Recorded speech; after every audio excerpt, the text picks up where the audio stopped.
করিম সাল্লাল্লাহু আলাইহি সাল্লামের ন্যায় পরায়ণতা আলোকে আমরা দেশ পরিচালনার সর্বোচ্চ চেষ্টা করব।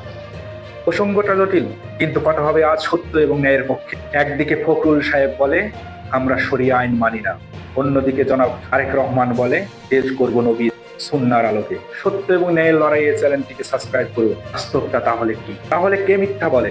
জাতির সামনে তামাশা কে করে? প্রশ্ন, নীতিমালা যদি এই থাকে তাহলে ফখরুলের কথায় তারেক রহমান চুপ কেন? নীরবতা কি সম্মতির লক্ষণ? মাঠের নেতারা বলে ফ্রাউন হলেও ভোট দিতে হবে। তাহলে আদর্শ কোথায়? ফেরাউনের দলে না নবীর পথে? এক দল দুই কথা, এটা রাজনীতি না ক্ষমতা, নাকি ধর্মীয় অনুভূতি ব্যবহার করে ভোটে জেতা? আপনারা রাজনীতিবিদ, কথা বলতে হবে সত্য এবং ন্যায়ের পক্ষে। আজ মানুষ কনফিউজড, সঠিক পথ তাহলে কোথায়?